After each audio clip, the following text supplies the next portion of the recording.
Well, we'll find out in a second. We should have people tuning in very soon, my dear. Very, very soon. Let's see who we've got. I'm going to go and let those girls in because they're making a ton of noise. Okay, go ahead.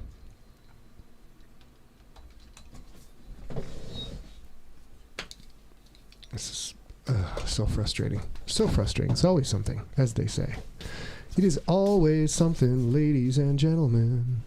We'll turn this down. We'll turn you back up and bring the overall, check the overall level. Hello, everyone in the chat room.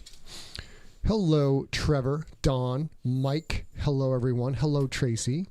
Having a touch of feedback today, so we will be monitoring that as we go. If you hear little whistling noises, like ghosts whistling through the graveyard, but angry audio ghosts that want to be up in your business, that is what we are trying to avoid today. It is International Friendship Day, and we thought for the banner screen, what better than the two best pals of all time? The two best pals. Isn't that Bert and Ernie, though? I thought that would be Bert and Ernie. Yeah. These are definitely good pals, though. Okay, definitely good pals. So we are still having a little bit of trouble here. Hi, guys. Hi, Dawn. Hi, Tracy. Bringing you up. Hi, Mike. What a big day for you. Congratulations. Check, hey, check, Robin. check. All right. Hey, Richard. We've got all kinds of stuff going on. I will Joseph Anderson, good to see you, of course. How's the sound, you guys? We sound good. Tracy said we sound good. Well, I think that means it's time to go to main screen. Ready? I am ready. Ready? Oops. Now I can officially say, I can say ready, baby, because we're married and shit. Ready? 3, 2, 1. Hello, everyone, and cheers. Cheers. If you have your... There we go. When awkward nerds toast. You should see him try and hug. Or handshake. Shake hands. Shake hands is the very best. Shake hands is the worst thing in the world for me. I always go for the handshake when it's a high five. It's a high five. I go for the handshake. Sometimes people go for the fist bump and I actually grab the outside of the wrist. I never, ever, ever seem to get it right. It is epic to see. David Lamb says, we sound great. We do sound great. Well, we did a little bit of work. I don't know if you guys can see behind us. We added some more soundproofing to the back, but what you can't see is behind the cameras. Oh, it does sound better. And just off to this side, when you'll be able to see that when we switch to camera 2. Let's try it. Ready? Camera 2. Of course. You can see it sort of behind the microphone or the screen that's covered in that little orange thing. We put up sound baffling blankets. So it's a little bit more cozy and warm in here, I think, sound-wise. And probably actually also regular temperature-wise. It's great. And then, boom, back to the main mic. We have, I wouldn't say it's a spectacular show for you today, but we definitely have a show. It's absolutely a show for you today. Our second show of the week, we've got, let's see, what do we got? We are drinking a blueberry thyme. Is that pronounced thyme? It is. It's not if thyme. If I could save time in a bottle, the first thing that I'd like to do. And I've written dirty lyrics after that. But we're not going to sing those. I'm not going to share them with all of you people. I don't even know them, and I know we're not going to sing them. Blueberry Thyme Gin Fizz. And this is our Sig Locktail of the week. I think we still got the Sig Locktail. Yep, it's our Sig Locktail of the week. Sig Locktail. Who did this graphic again? The Natazis did it. The Natazis did this graphic. So, but we're not mixing one today. No, we are not. Well, I mean, I made them right before we came in. We are going to move on. I think I'll mention this again during the show. We're going to move on to vodka next week. And I'm going to start with a very classic. Vodka. I know I screwed up the first time I was doing Sig Locktails. And I forgot to tell, I forgot that I mentioned a drink on the cast, and then I picked a different drink. But I now know better. So next week, we're going to start on vodka in August, and we're going to start with a vodka gimlet, a pretty classic drink. So you'll need some lime, you'll need some simple syrup, you'll need some vodka. And I have the coolest glass that my good friend Sheila D gave me that I will show you on Monday. Bruce McLaughlin, it's good to see you too. Virginia, hello. Beth, of course. Dawn, my Joshua, good friend Shannon Neil, and Dan. I all see my you guys. Nice friends. to see you both. Joshua, nice to see you both. My you must best be so pal, busy. Dr. Daniel Baker, PhD, cocktail mixologist, certified in the Prague Center for Mixology. It's a little known, but it's very exclusive. It's very exclusive. So the you Prague guys, Center, it's the PCM, the Prague Center of Mixology. Sure. Okay. So you guys, I want to say a big thank you to everybody. I have been the last couple of weeks, as you probably could tell by looking, I had pretty intractable migraine, lots of trouble. I today I feel 1,000 times better. I feel back to my own self. So hopefully you guys can see that as well. And thank you for being so supportive and sending nice messages of encouragement and stuff. And also not mentioning my crazy ass Twitch stream while I still had a migraine movie review thing. Story smack. I love my father dearly, but I'm glad I didn't tell my father that she has migraines, because Coach would have had one answer. Do you know what that answer is? Nope. Rub some dirt on it and get back in there. I mean, I did though. I didn't miss a show. I did miss a lot of other things. Dan Baker can attest. We played football back in the day when injuries were barely an inconvenience. Did you break your leg? Put some tape on it. Get back in the game. That's not fair. He was very cautious about player health, but at the same time, there was a different expectation. That's what I was going to say. Back in the day, we knew less than we know now. You know. We've got one interesting question for you today. A junkie question. We are going to finish our meeting famous people stories. I swear, you guys, we're finishing. And short and sweet. We're showing off more junkie wieners. We've got some great girthy junkie wieners to show you. It's going to be fantastic. But right now, A. Sigler. Thank you very much, sir.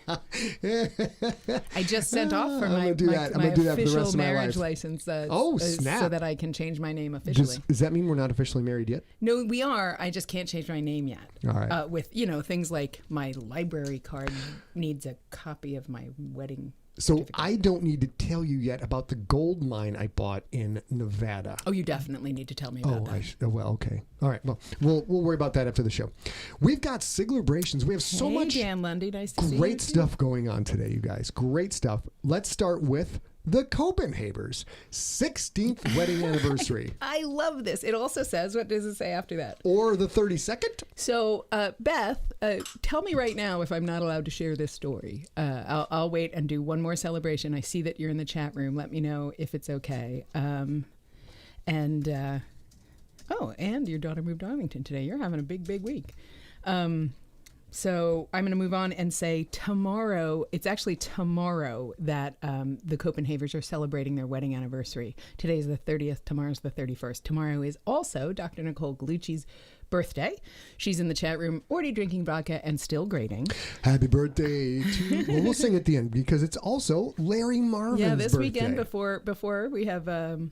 so Donna's saying, can I turn my volume up, please? I can do that. A's volume up. We're going to do that, but we're having something's going on with my headphones, so I'm going to sit a little further back and project a little more, and hopefully that will work. We got some squeak getting in here, so we'll work on that. So before we move on to the other SIGLErations, Beth just said it was okay to share. So Beth has she's been married. She and the big guy have been married for 16 years tomorrow. The big guy. However, when she sent in the SIGLEration, she said, or the 32nd since we got married twice. And I was like, wait, what?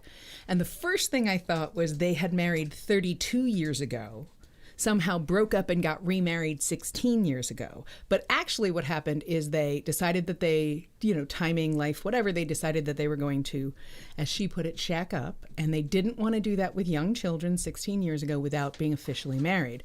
So they got married in a very, very small ceremony in March. And then a few months later, they had what sounds like the biggest, coolest party ever. They had a big celebration. It was a potluck. And she said, we had the best time ever. And it was about $800 and she wouldn't trade it for the world. She also said, and this made me laugh because this totally sounds like my mom. Her mom won't celebrate the March wedding anniversary. They celebrate both because why not? Because celebrate everything. Her mom, since she didn't get to attend the March one, will only celebrate the July one, which I love. It's such a sweet story. So also I'd like to point out that on International Friends Day, they were at one point friends with benefits. Probably, yeah. So congratulations to the Copenhavers and congratulations to the noisy astronomer on her birthday tomorrow. Happy birthday. I would like to point out that if you are married, you are still friends. And yes, you can be friends with benefits if you are married. There's nothing at all wrong with that. Hold on. Look at this. Jared Miller's house is full of celebrations. Oh, yeah. What a big is BIL? Day. His brother-in-law? Brother-in-law just beat COVID-19, beat him with a stick. Beat it about the head and torso with a flaming stick. And he just got a raise and a bonus. Jared and his lovely wife were celebrating 15 years married this year, and she had a milestone birthday this summer. And I do love this. He says they had planned, since it was a milestone birthday for his wife and a wedding anniversary this summer, they had made a plan to have a big trip to London where they would celebrate both things on vacation.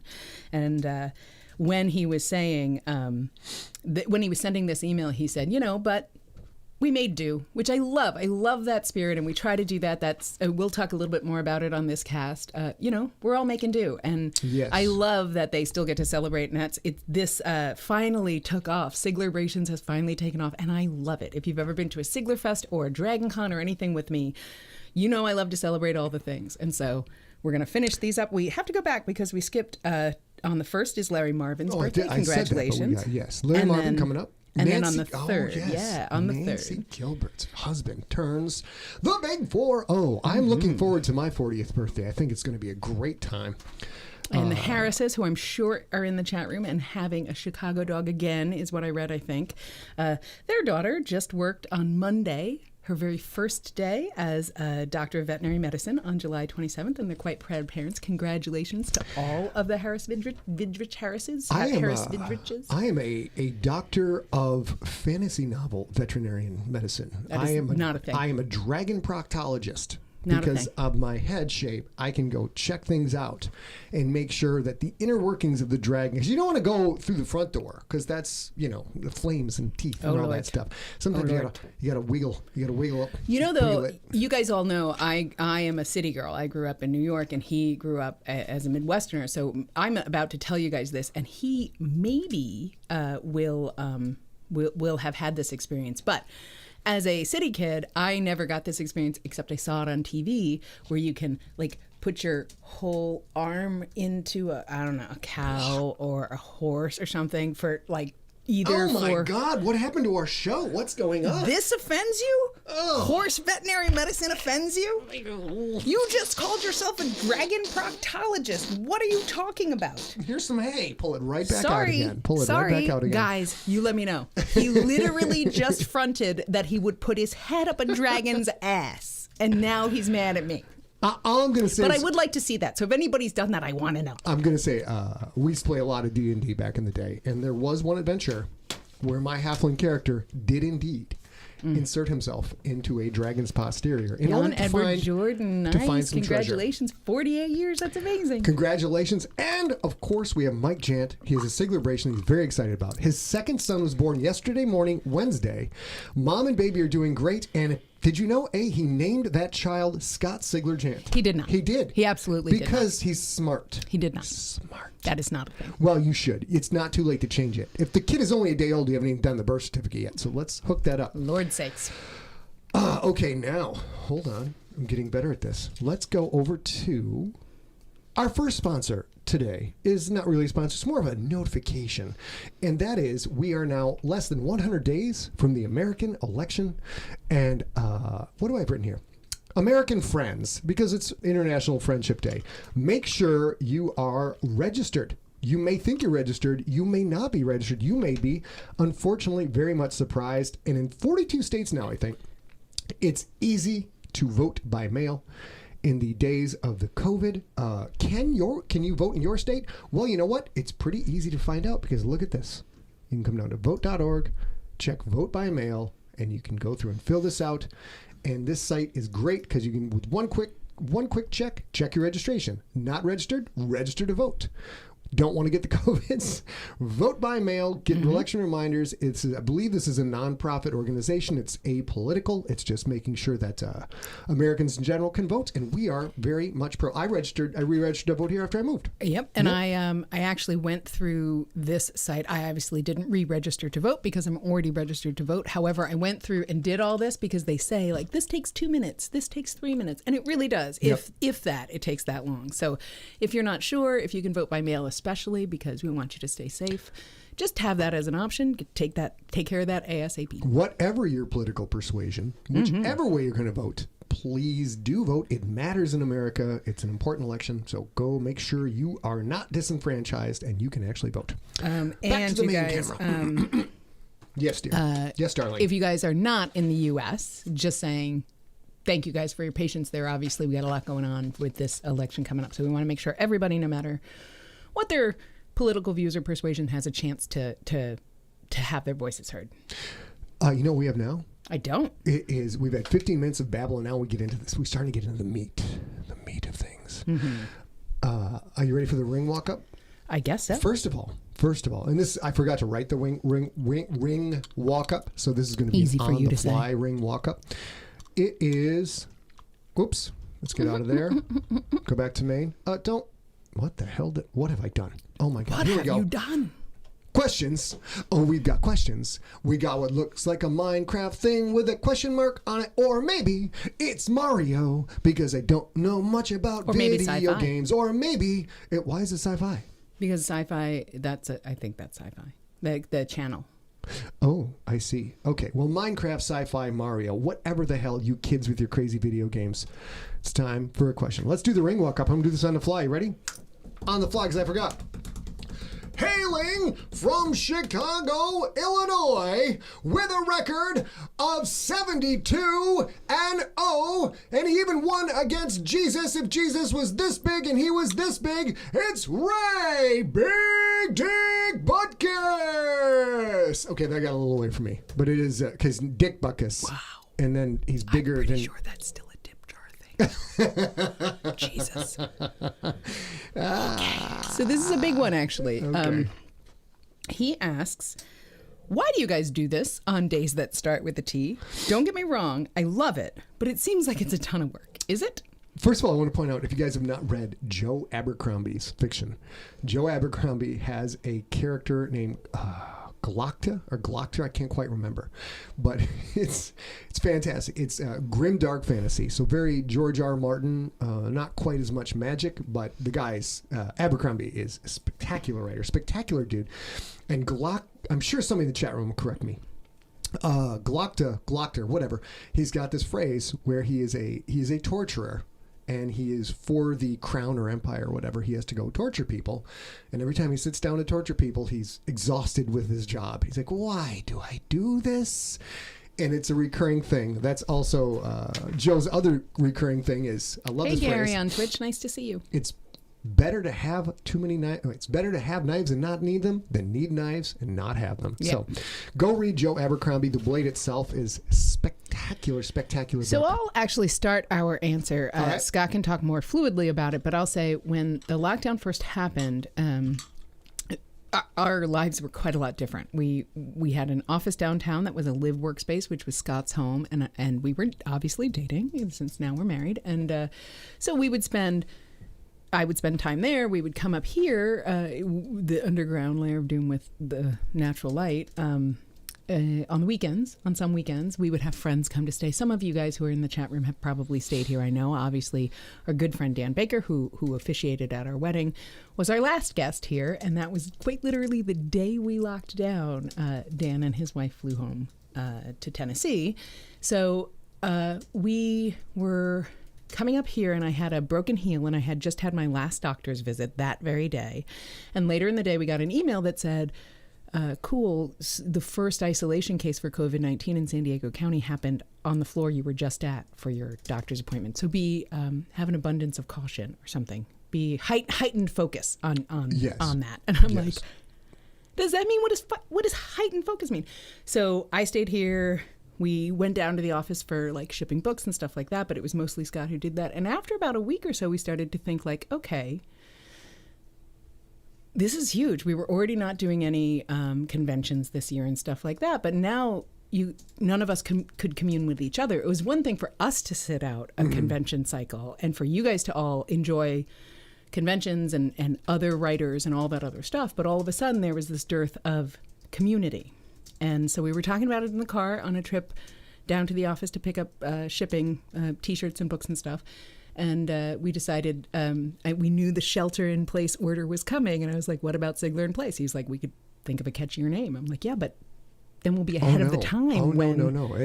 no. I disagreed at first, but then I looked up the... Oh, for sure. I looked up the Shelter-in-Place logo, which is in the bottom right-hand corner, and I'm like, oh, snap, we can...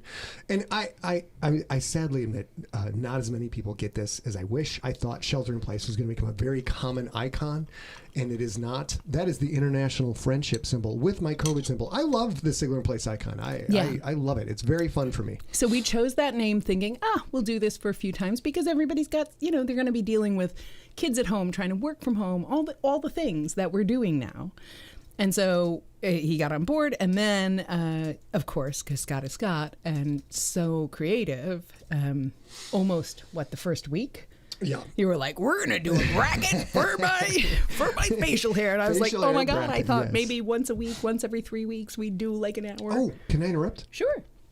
I've got a thought, you guys. We had so much fun with the bracket. And, of course, now I am a competitively minded person, so it's all about the audience numbers, right? We got to get the audience numbers up. So I have suggested to I would like your opinions in the comments, that we do another bracket, a big bracket, 32-team, glorious, big, bouncy, beautiful bracket to fill the gap for some of the sports that are not playing, and give it a month, you guys, and all of the sports are going to go away. So we thought we would do a bracket on the best sports movies of all time. Yeah. Would you guys enjoy that? We'll come on every week, do 1 or 2 games. It'll be voting. I don't know how to do live voting on here yet, but we'll figure that out, because before we were only on Facebook. Now we're on Facebook, Twitch, YouTube, Periscope, and soon to be more. And so in the comments, let us know if you'd be interested in 32 sports movie single elimination tournament. And it may or may not be as quick as the facial hair was, because we're thinking also maybe of if we can pick movies that we can source, we could watch them and story smack them, and we can get all that going together. So might not be quite as many SIGLERinPLACEs. It might just still be Tuesday, Thursdays, and then a Sunday Twitch thing. But let us know. Okay. Nicole Galucci says, you guys in my SIGLERinPLACE and my gym's workouts went to Zoom as Shelter and Sweat. And I told you guys, Boz and his wife Lavinia in the UK are Diamond Dave yoga? Yeah, Diamond Power yoga. DDPY. Yeah. Diamond Dage. Power. Diamond DP. Diamond Dallas Page? Yeah, Diamond Dallas Page yoga. That's it. She runs a weekly class called Swearing and Sweating, which I also love, and I wish I could join. So why do we do this? I'll tell you my version of why we do this. Frankly, because we have an incredible community built around Siglerism and the books and me and A and Sigler and the podcast and, what's that thing we do in Vegas? Siglerfest. Siglerfest. We have this incredible community, and it started with scottsigler.com before Facebook. That's right. That's how old we are. Before Facebook was a thing, we had a vibrant community. We had to register at scottsigler.com. We had chat rooms and forums and all this stuff. And we had 15,000 people signed up there. And a lot of the people in the chat room right now were there. And people made... It was stunning to me. People made lifelong friendships that are still going today. It's the reason we have Sigler Junkies, even. The reason we have Sigler Junkies on Facebook, all of this stuff. And it blindsided me to see that we had accidentally created a really positive environment where people of all persuasions and political stripes and ideologies and left and right center, all these people came together. And everybody sort of checked their baggage at the door and came in and just embraced other people as human beings and junkies. And junkies. And every now and then we have somebody who gets crazy with their politics or their views, and they either correct that or they leave, and that's perfectly normal. So here we are with this great community, and we know that a lot of people in the community don't have a good opportunity to get out and chat and see people. So we said, we will do this because it gives people... There it is. Yeah, you can't turn your ear towards the microphone. Sorry. So we thought we would do this because you guys deserve it. You deserve an hour, 2 hours a week where you can tune in and not be browbeaten or just beat up over your particular views and just, jump into the chat room. And you can be around a couple of happy people, which we generally, when I'm not working, I'm a fairly happy person. At least 1.5 happy people. One happy person, 1.5 happy person. And we just thought this would be great. And since we started to do it, we have gotten a ton of feedback that for some people are here every show. Some people tune in and out. And some people never catch it live because they're not in the right place in the world, but they're still locked down and they faithfully watch it on Wednesdays and Fridays. But that is why we do it. This is a lot of the stuff that we do isn't necessarily, I mean, don't get me wrong, we're capitalists. I'm always looking for marketing angles. I'm always looking for the next product. I'm always trying to find a way to sell more books, get more audience. But that said, a lot of the stuff we do is not about selling books. It's about taking care of the fans that have given us this life. So and that is why anybody who's been following Scott for a while, me included, of course, I started out as a junkie and clearly leveled up. But I started out as a junkie, and one of the very first, in fact, I think the first time I met Scott in person, he was at a con, and he told the story, a podcasting story about you danced with the one that brought you, you know? That's right. And that's a thing that Coach used to say, Coach Sigler used to say. And a handful of you have sent in really lovely emails saying, thank you so much for this. It's one of the things I look forward to. I'm really happy that you guys are out there. We're just as happy that you guys come and hang out with us. And we feel a kinship to what we're doing with how Coach Sigler kind of taught his students and his athletes that, you know, you be loyal to the people who made you what you are. Dance with the one that brought you. And that's who we are. It's funny, you guys know that Scott has a really rich and lovely relationship with his dad. You may or may not know, have my biological dad was not quite capable of being the best dad he could be. And he used to say, which is sort of related, you know, don't dance if you can't pay the band. Which is the worst way to say that, but it's similar, right? So dance with the one that brought you is sort of paying the band in kind. And so this is no different than 2005. And here we are. First of all, you guys, obviously the concept of a sports, does chat work? I don't know. I don't have that. Never mind. You can see in the chat the idea of a sports movie tournament hosted by your favorite sportscaster, the FDL, is a great idea. So many good movies completely caught me off guard. I would like you to email, one email each. You may list as many sports movies as you want. You don't have to do the work of finding out if they're available. We'll do that. Just send an email with a bunch. And send it to info@emptyset.com. I will dump this work off on my beautiful, incredibly intelligent, talented, hardworking wife, who is going to go through and process that. We'll come up with 32. And then we will dive right into this tournament. And we are working on a thing. We think this may only be available for Twitch. We don't understand it yet. But we'll let you know in future casts where we may be able to do Twitch watch parties for these movies. So anything that's free on Amazon Prime, apparently we can put up on a Twitch feed. We'll let you know if that is going to happen. Also, I got a point of order with Jen Sherwood. Okay. Urban Cowboy is not a sports movie. I mean, I would watch Urban Cowboy for any reason. That is not a sports movie. I mean, he's a cowboy. Being a cowboy is not a sport. Bull riding's a sport. That's a sport. He deals with a lot of bull. Does that count? Okay. So that is the answer to our question. I do have to mention, I think it was Melanie. It has scrolled away from me. Maybe Melanie Mattia. I'm so sorry that I can't find it again. She said she just beat COVID-19. It's been 2 months and she's finally recovered. She's here in the chat room, and fuck yes, that doesn't even require, all of you can say fuck yes. Give her a handful of hearts, give her a handful of smiles, give her a handful of cheers. Congratulations. We need every single junkie through this pandemic. Yeah. So congratulations. I will tell a quick side story. Let's see. Mike MacGyver 85 on Twitch. This is for you. So I am very much a sports purist. I believe there are actual sports, then there are athletic events, and then there are modes of transportation. Sports to me is a game where you cannot play by yourself. You can't have a basketball game by yourself.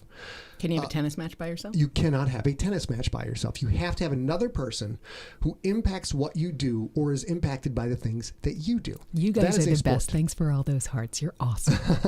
An activity, an athletic activity, which is just as demanding as a sport, is something like golf, gymnastics, where if you're the only one to show up at the field of competition, you can have your best score ever, right? So that's the difference to me. There's sport, which is direct competition, human beings impacting each other, and you can't play by yourself or just one team. Then there's athletic activity like gymnastics or competitive cheer, where you can come out and you can crush it, nobody else shows up, and you can set a world record with no other team or no other performer showing up. That's an athletic activity. And then there are modes of transportation, which is skiing, track, car racing, auto racing, motorcycle racing. The reason I brought this up is because I was looking down my nose at professional bull riding. It used to be when I played in bands in my 20s, we would go out and play a show and then be up till 3 a.m. and then come home and everybody's drunk and having a good time. And we would watch bull riding at like 4 o'clock in the morning, and it would be a drinking game, and we thought it was great. We had a great time. And then my dad got into PBR, and I went to Grand Rapids to visit my parents, and my dad decided to take me to an actual PBR event. Now, I don't get to spend a lot of time with my dad. So I was like, absolutely, Dad, sounds great. I can't wait to go. And I was, like a liar. I was lying. I was like, I'm going to go watch cowboy bull riding BS for 3 hours. Oh my God, I can't imagine how gross. It's going to be terrible. And I was wrong. They had fireworks. There were flames shooting up out of everywhere. Bulls look big on TV. In person, even in an arena, these are giant animals. And watching these big dudes just flop around, and then a couple times guys got knocked off the bull, and the bull stepped on them or gored them, and then the rodeo clowns came out, and these guys had just, I'm sorry, there's no other phrase. They've got jumblies of steel. They come out and just like... Jumblies of steel does not require the swear jar. They are juking a bull that I don't know how much these that does. How much these darn things weigh, but it was unbelievable. And I don't know if PBR is still going in the COVIDs or not, but if you guys ever get a chance to go, professional bull riding, if you ever get a chance to go, drink some beer, go get the peanuts. They do an amazing job with this sports entertainment, and I was blown away. So there you go. So I will tell you guys, I don't subscribe to this delineation of activities, right? I believe that as Howard just mentioned, a biathlon is absolutely a mode of transportation and is an individual athletic event. Yep, correct. But correct. I think, the thing that gets missed here is that lots of people would classify sports versus not sports in a lot of ways. And one of the things Scott's saying is an athletic event where you are not competing directly against your competitor, but it's an accumulation of points or whatever. That still takes physical prowess, that still takes mental energy, that still takes a dedication to your sport. He is not diminishing that. I find it a little suspect to say modes of transportation, because if I asked every one of you individually, having not heard his description, y'all would say bus, train, plane, walking, the Indy bicycles. 500 is modes of transportation. You are except there's such a physical tax on that. Oh no, it's again, don't get me wrong. So I would say that's an individual athletic event, because a mode of transportation, nobody is going to call a biathlon a mode of, or NASCAR a mode of transportation, and those people work just as hard on their craft and their sport. First of all, people assume when I bring up this argument, they think I'm saying other activities don't work as hard as, say, basketball players, football players. Completely incorrect. Being a NASCAR driver is an incredibly physically grueling activity. It requires a huge amount of intellect and endurance, but if someone off the field doesn't do something right with your engine, or somebody in the other team has a better piece of technology in the engine in their mode of transportation, that makes it incredibly difficult, if not impossible, for you to succeed in that field. So it brings in modes of transportation, bringing an outside force into the game. Now, when I used to wrestle, there was no outside force. It was you and that other person on the mat, and that was it. But if you're in a incredibly expensive, highly engineered, genius level mode of transportation like NASCAR or drag racing, there's so many people that go into how the actual athlete works, and the athletes combined with the driver and the mechanics. So there you go. Except for me, I feel like, especially NASCAR or F1 is a good way to sort of talk about this. I believe that that's a team. You have to count on those people just like you count on your basketball teammates, just like you count on your curling teammates to do their job well. Their job is not as physical as your job. Their job is not as high profile as yours, but it's still. So the only thing I'm saying here, and I totally love both Mama and Papa Haney just were like, is this your first married argument? And I love that you think we've been married a month and we haven't had a fight. Oh, Jesus. Oh, Jesus Christ. I'm a New Yorker and an Irish girl. and I'm me. And he's him. Oh, no, honeys. Oh, no, honeys. But, I will say I spent a lovely, lovely, lovely, lovely amount of time with my gorgeous first husband, and we didn't fight as much as we probably should have, and I wish we maybe did that a little bit more. We're making up for lost time with little swipey things that only last a second, which I kind of love. Hold on. Let me see. The John Preep says, hello, Mr. Sigler. I just want to say I've listened to many of your books. I want to say thank you for posting them on Audiobook Scribble for years. You are the most attractive, handsome genius in the whole history of the world. They can all. I added that part. Yeah. He says, I create pistons for drag racers, high speed. Yeah, I think all of the auto racing, and don't get mad at me, guys. Is motorcycle and BMX and cross, is that auto racing? I think so. All of that stuff is a whole separate category because of the engineering that's involved. And it's so complex. You have to have the engineering. You have to have the financial support to be able to put these things together. You have to be someone on your team has to be a business manager who is capable of going out and finding the engineering talent. An engineering talent that can work on crazy deadlines, under duress, has to make drastic changes on the fly during the course of the season. It's magic. It's amazing. But it's a different thing. It's in one of the three categories. And just because it's a mode of transportation doesn't mean it's not incredibly. And I will say we demanding. have talked about this a dozen times, and what Scott's saying is true. He's not diminishing it by reclassifying it. He's not saying it doesn't qualify. It's not good enough to be a sport. He's trying to get more granularity between these things. Yeah. Which I don't mind as much, but there you go. Oh God, Neil D says, how about figure eight demolition derby? And none of the above. And Maria D'Souza Walters says, by your definition, NASCAR is a sport because there's no point in doing it alone.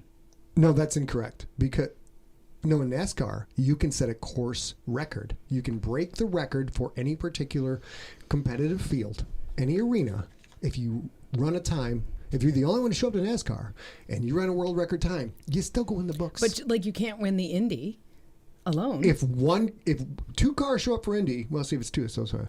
Yeah. I'll say stymied. I will say you're wrong, and I will leave it at that. I'm annoyed with Maria. I would like all the people who are significantly smarter than me to just not be in the chat room. Is that fine? Is that fair? So what you're saying is you're annoyed that Maria's significantly smarter than you are? Well, I already know Maria's significantly smarter than me, but she's also completely wrong about chess and about her other silly whatever. I don't know. Because we absolutely have to get through our polo's. Oh Lord, we're gonna get through the hour, but this is a good conversation. Jan brings up polo. Polo's really difficult. That is a mode of transportation. No, it's a team sport because if one polo team shows up, they can't play by themselves. If one horse shows up to a horse race and that horse can break the world record in however long horses race for, that is a mode of transportation. You see? It must involve head-to-head combat. Listen, we're moving on. This is the look I get sometimes. Yeah, this means it's time to move on. All right. So our sponsor for this week we're going to switch to is look at the slickness of this production. Is, as we said on Tuesday, the Nature Conservancy. They are an evidence-based organization that helps combat not just climate change but nature in general, helping communities make sure that they have. That's pretty. Right, they do have great photos. If you guys just go to the site just to enjoy the photography, I didn't know that it existed in Canada. It's gorgeous. Yeah, so they do a lot of good work helping humans interact gently with the environment, no matter what that means. It's not just climate change. It's not just animal preservation or conservation. It's not managing herds. It's all of that together. And they do it all over the world. And they've been around for years and years and years. And they take an evidence and science-based approach. So they are a sponsor for this week. Check them out if you can. Also, this photography is amazing. If you guys have sponsors that you would like us to consider to highlight, as ever, email those to info@emptyset. Photography like this, I think, is obviously a photography is an art form, but photography like this, you're like, that's not real. I think when you look at a real thing and you're like, oh, come on, that's not real. There's a bunch that no, then that's pretty good stuff. So remember, J.P. Harvey, eating does involve weapons or things that can be used as weapons. How about we switch back to that one? Eating is not a sport. However, you know why? I watched that woman eat like 17 jars of mayonnaise in 4 seconds. So I have to add a category. What about the International Hot Dog Eating Competition? Oh, that's right. What I'm saying. You're right. She's been trying to quietly urge me to get to the wieners. Because we've got wieners. We've got wieners. Hopefully the wieners work this time. Lord sakes, we have so many wieners. We'll just shift that wiener to the right. And my boss friend Jen has the best one. Oh my God, Jen's wiener is spectacular. Jen's wiener is spectacular. Speaking of wieners, let's get into it, ladies and gentlemen. Here we go. Wieners. Oh, we've got wieners. This is a classic wiener, which is. I need my wiener sheet. I need my wiener cheat sheet. I don't have a wiener cheat sheet, so you're in on your own. I have information, girthiness, dimensions, and length on all of these wieners. This is James Hugglestone's wiener, and it's if this works, great. If not, then you've seen James Hugglestone's tubular meat twice in a row. James says he dresses a wiener just like I do, which is an onion, some celery salt, with a minced white onion, but he didn't have any, so he just put some mustard on it, and he called it a day. And now, it works. Oh, that Beth looks Copenhaver. Those look so good. We will come over and eat your wieners any day of the week. That is spectacular. I don't know what is that tartar sauce in the background? I think it's probably onion dip for the cheese. Onion. Oh my God, look at that. Oh geez, oh Pete, that's looking good. She clearly just put that cheese on that wiener because he'd like that to melt a little bit. You'd like melted cheese on your wiener. Oh Lord. And then Steph Harvey. Oh, the Harveys also had good wieners. Those look delicious. I would like to point out, you can watch my progress with the software we use called OBS when I couldn't figure out how to make vertical photos that come in horizontal, make them vertical in the stream. This is one of those that looks like as if the minced pork stuffed into a skin casing wasn't enough. Let's throw some bacon on that motherfucker. Is that a carrot? Is that a carrot? It might be. You also, can't put a carrot on a hot dog. Obviously they can and did. Oh my God. Also, I'd like to point out John Freeb, or maybe it's a longer... The John Freeb. Yeah, thank you so much for joining on YouTube. We Thanks for are joining so us, buddy. glad that you will enjoy. If you enjoyed The Reef, check out all of the GFL. You'll love it. Come back and... we should do a whole episode on the... You know what? I keep asking A to write this stuff down, and she doesn't, and then we forget it. We should do a whole episode on the inspiration for The Reef in the GFL. Where did that come from? What are the thought process? Trevor, I don't give a damn if you're hungry. We're going to keep going. Also, no carrots on hot dogs ever. God damn you. I feel like that works. God damn you, Steph Harvey. And let's move on to part of slaw, it works. Let's look at it. Oh, the best.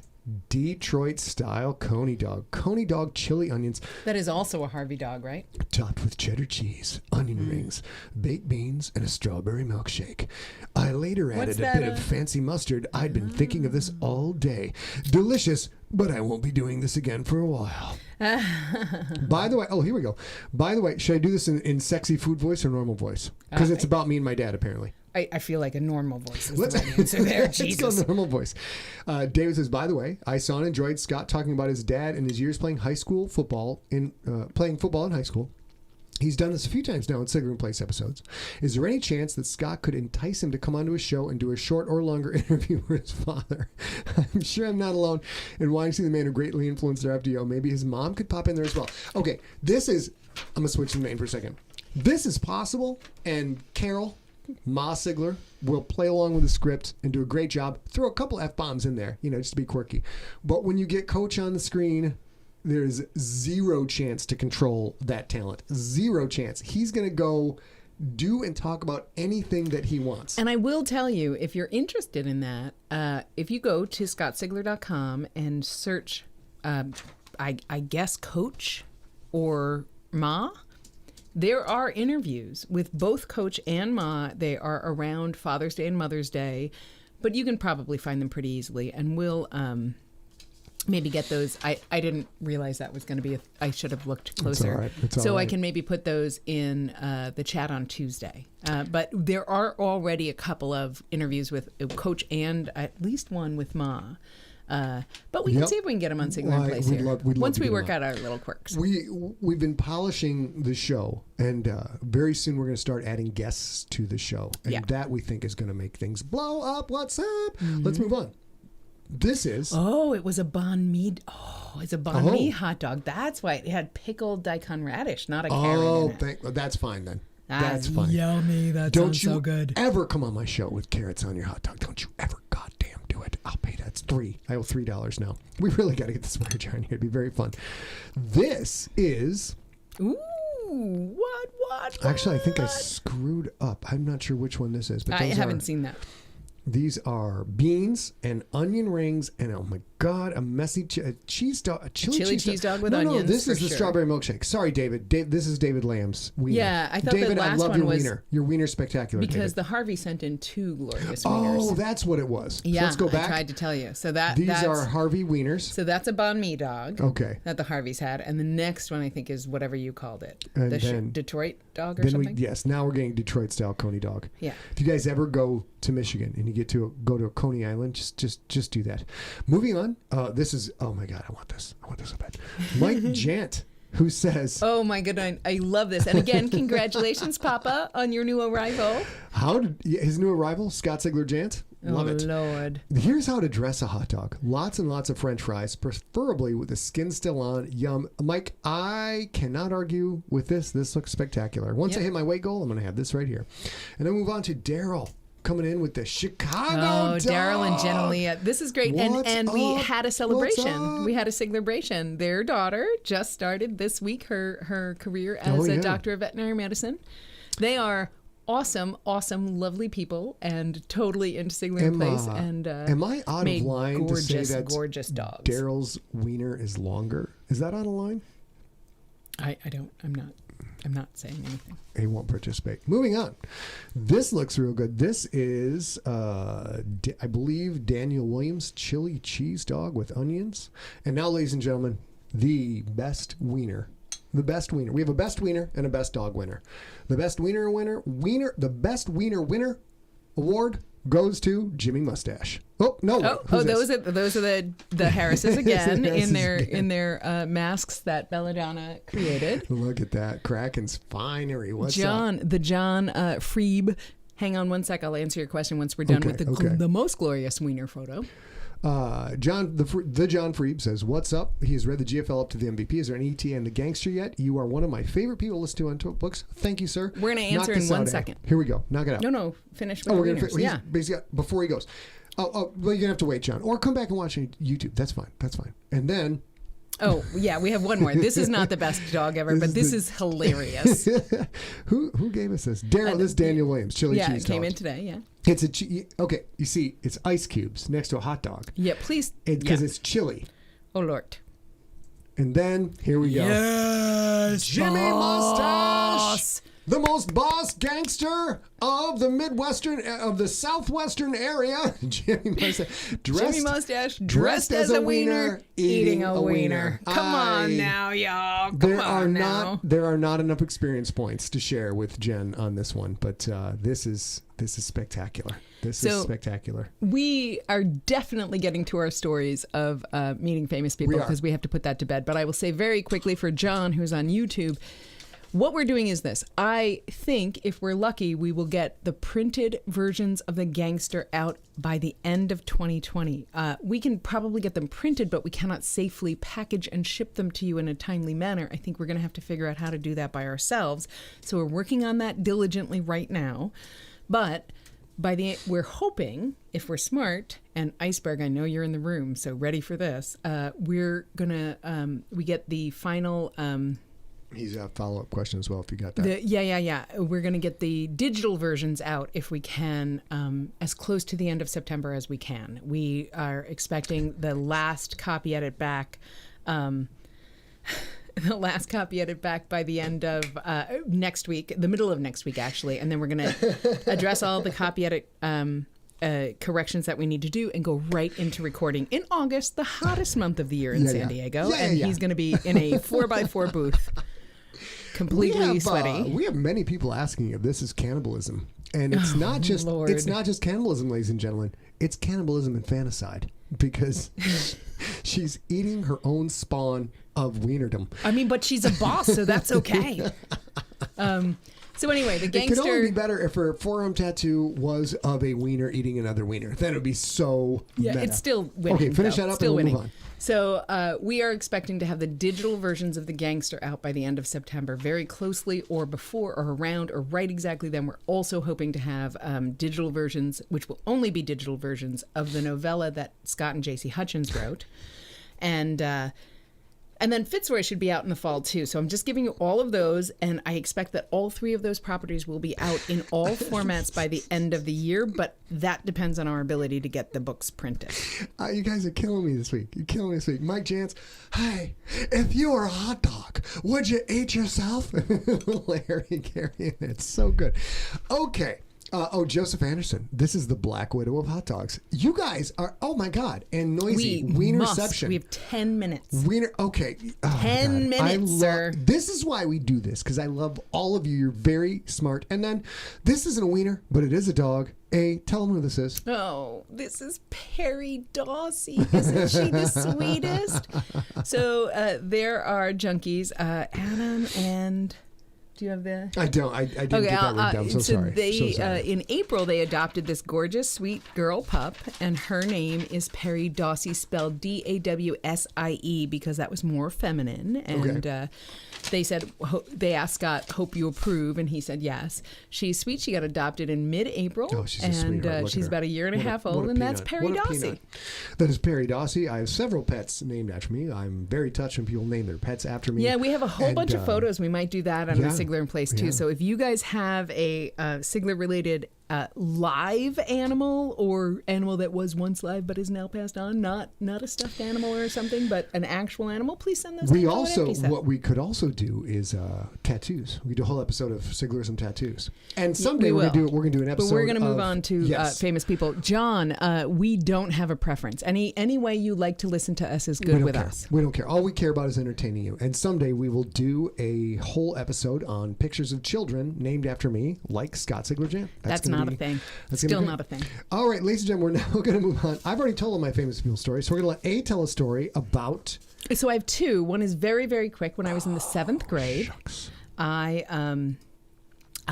met Anne McCaffrey at a local library. I was in the 7th grade. I was in Vancouver, Washington, and Anne McCaffrey came to a local library and invited specifically, and this was, gosh, it would have been in the mid-'80s. She invited specifically high school or younger folks to come, and specifically said, if you are a woman or a girl or if you're a female who is interested in writing and want to learn a little bit more about it, please come out. I'd be happy to answer your questions. So I asked my mom if she would take me, and she did. And I showed, because I had read all of Anne McCaffrey's work, and I showed up at the library, and she was amazing. She was this kind of little old lady librarian kind of look. She had a short super white bob, and was wearing normal. She was normal. She looked like a normal grandma kind of, except her hair was, now I know, which I don't think is relevant because it was the 80s, so I'm not sure it existed then, but it was in what today we would look at and say is the transgender pride flag. It was pink and blue and pink and blue and purple and white and pink. It was awesome. And I had never seen other colored, not natural colored hair on anybody but punks in New York City, which is before I moved to Washington, which is where I lived. And it was so disarming to see a sweet little old lady wearing that lovely hairdo. And then she got super serious. If you want to write a book, why aren't you writing now? Why are you here? It was awesome. She was lovely. So that I figured you guys, so many of you probably read Anne McCaffrey. You would love to hear that she was such a badass. Oh, she's a bitch at the time. badass bitch. All right, so now I'm gonna. I have one more. Okay. I also, when I was 17 years old, I applied to and got into a program at the American University in Washington, D.C. for specifically for people who were going to their senior year of high school who wanted to be a journalist, which is what I wanted to be when I first started thinking about college. Mm-hmm. And I got to shadow a pro. It was 8 weeks long, and I lived in Washington, D.C. at the American University, and I was not happy to be away from home, but I was doing my best. And then I got to shadow a pro, and I got paired up with, like, I'm pretty sure, like a 22-year-old journalist, I guess, who was chasing the third-party story. And we had to go to, like, an NPR radio station or something. And literally all she would do is just sit me in the green room and go do her thing and then come back and pick me up and bring me to the next place and sit me down somewhere. And it was terrible. That part was terrible. However, it was like my third week, and we went to NPR in Washington, D.C., and she sat me down in the green room, and by then I knew, and I had a book with me, and it was a copy of Mark Halperin's Winter's Tale, which is one of my favorite books, happens to be one of my favorite books. And I'm sitting there reading, and a while goes by, and somebody comes into the room, and I kind of look up, and I go back to reading. And then he sits down across from me, I'm reading, and he says, "What is that book?" And I look up, and I say, "It's Winter's Tale, it's by Mark Halperin." And I go back to reading, and I'm like, "Is that Gregory Hines? Was he in Cool Red? What is it? What is that, Gregory Hines? Is that?" And I didn't know what to do. And he must have seen that happen. And I was, 17 years old. And he's like, "It must be a pretty good book." And I was like, I'm so not cool under pressure, you guys. So not cool under pressure. So he knew it, though. And he was so graceful and so lovely. He was like, "How about this?" Oh, I said, "You're Gregory Hines." And he went, "Yeah. Hi, who are you?" What? And so I say, "It's Winter's Tale," because I'm sort of flummoxed. And he said, "How about this? How about you give me that book, and I'll give you my book, and I'll sign my name in it." Wow. And I unfortunately don't know where the book that he gave me was, but the book that he gave me was Othello. He was reading a Penguin version of Othello. So he signed his book, and I hope it's somewhere in storage, but I don't really know. And I gave him my copy of Winter's Tale, and he got up to go to his interview or whatever. And that is the best thing that happened to me that summer, which has literally nothing to do with the course I took. And then we're going, also, let's go back to me. Boom. Gregory Hines. A lot of good movies. A lot of great stuff. Wolfen. If you have not watched Wolfen, watch Wolfen. Shockingly, you will find this is one of the most influential movies on my work is Wolfen. If you've ever read my story, The Great Snipe Hunt, which is in the collection Blood is Red? Yeah. The Great Snipe Hunt was heavily influenced by the movie Wolfen. Check it out. It's great. Now, let's talk about, real quick, we've got just a couple more minutes. We're not going to get to any questions. I'm getting a lot of sugary flattery in the chat room, which is... You are kind of great. No, stop. Don't tell me you love my books. Like as if this head could get any bigger. If we do have children, they're gonna have giant noggins. Look at the two of us. I mean, look at us. Look at us. We have like 8 heads. It's like each of us has an 8 head. He might even have a 12 head. Come on. Our kids are gonna have huge heads. Huge. Orange on a toothpick. Transparent skin, and if they walk into the sunlight, they will catch on fire immediately because you don't get any whiter than this. Yeah. Okay. They should probably be druids. That would help. Now, real quick, we have a couple minutes. Please tell them, set this up. This is the picture of us at Bill Prady's party. Oh, yes. So this is the last, and then we'll end here. So this was very early on in our business relationship, and I was working with Adam Savage, who lived not too far from Scott in San Francisco, and they sort of knew each other in the creative community. What was that? Drinks with Writers with Drinks, something. There was some kind of literary death match or something. There was they sort of knew each other in the community in San Francisco. And so the year before, I had gone to Comic-Con with Adam, worked with Adam at Comic-Con, and called him from a party, an off-hours party, where somebody was doing magic tricks. A gorgeous, lovely magician named Jamie Inswith was doing card tricks, and he literally like, okay, you do this, and do you have anybody you can call and ask them to pick a number? And I call Scott, and all he could do is like, dude, why am I not there? Why am I not there? I'm like, pick a card. And he's like, what? I don't understand why I didn't come. I'm like, good, pick a card. So he finally picks a card, but the next year he comes to Comic-Con. And we end up going to a party that Bill Prady, who was the showrunner for The Big Bang Theory until it ended last year, and is a gorgeous, lovely human being, throws a party every year at Comic-Con, and we both get invites, and we go to that party, and Scott is there just to have fun and experience everything. But this, I am working with Adam, and Adam always carries something that he can put over his head to walk through the crowds at Comic-Con so that he's fine, or sort of fine. Now he kind of gets recognized. And we get to the party, and he hands me... I'll take the swear jar for this. Fuck you, Dan Baker. Continue. So he hands me his mask, and he says, hang on to this. And I say, can I try it on? And he says, loud, he's like, can you try it on? Everybody should try it on. And this is the picture that results of that. So that's me wearing the Rocketeer mask that Adam made. And Scott is so excited, and behind him, literally just like, are you kidding me? I want to try it on next. We're in. And if you look at this, you can see that's Paul from Paul and Storm on the right-hand side. He's lovely. And that whole oh, excuse me, we're here. Yes. Sorry. Yes, sorry. So that whole, if you like us, you'll check out Paul and Storm. You'll love him. And then over Adam's other shoulder, excuse me, you guys, that's Will Wheaton. Oh, yeah. Will Wheaton. Will Wheaton. Sorry about that. Will Wheaton. And so I take that photo, and Scott is like, me next. And we do that, and then we don't get a picture of Scott in the Rocketeer helmet. I also, that was great, because I'd like to point out that at this giant fancy party full of Hollywood elites, I'm pounding them Bud Lights, dog. I'm pounding, like, would you like an actual drink, sir? I'm like, no, I don't want I got a goddamn drink. I don't need no fancy. Drop pounding the Bud Light. At this party, I also met LeVar Burton and lost my shit. I lost my shit. Because, of course, LeVar Burton is Star Trek, science fiction royalty. And I was like, reading Rainbow! it was great. And then, who else did I meet? Gosh darn it. You met Ginger, you met George R. R. Martin, and you met Ginger, his editor. And it was, who directed American Werewolf in London? John Landis. That was the best. I met John Landis, and I lost my shit, because American Werewolf in London, I'm up to like $10 now. American Werewolf in London, possibly it tied for the best horror comedy of all time. Spectacular. Plus the guy did friggin' Animal House, which was a yes, John. Bible. That's why they drink Miller Lite in the GFL. Yes. It was a Bible to my high school crew. We loved Animal House, and I got to meet him.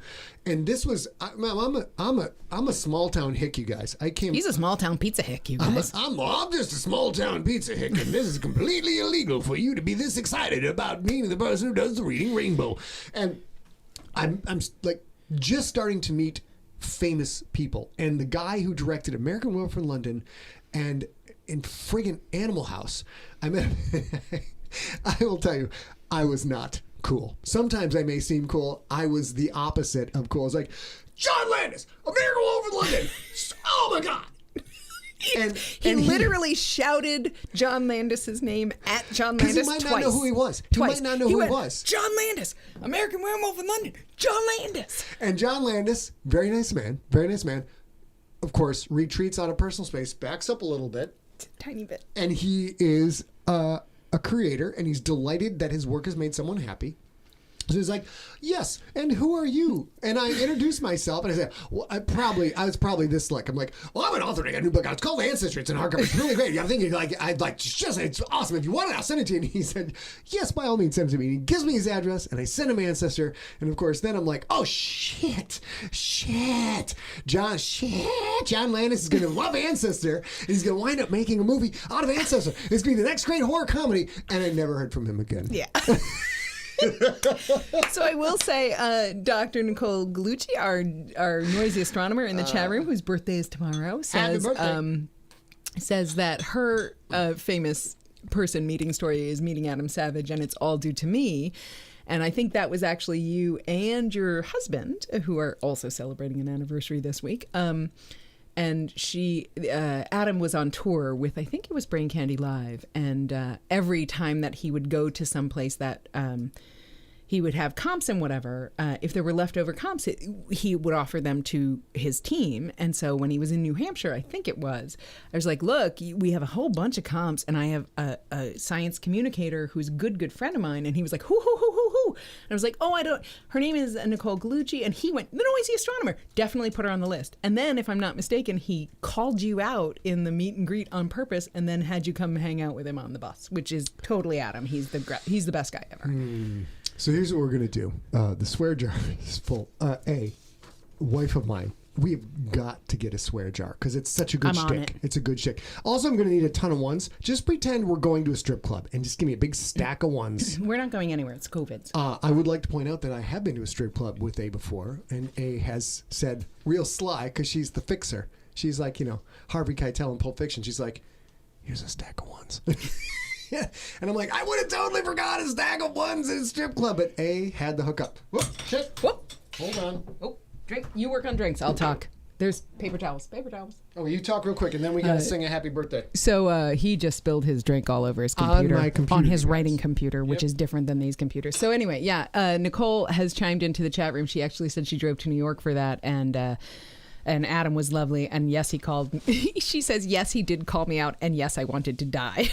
But, I've said this, you guys know that I work for Adam Savage as well, and I always say the same thing. The guy you think he is on Mythbusters is exactly the guy he is in person, with one spectacular exception, which is on the TV show, he did not curse.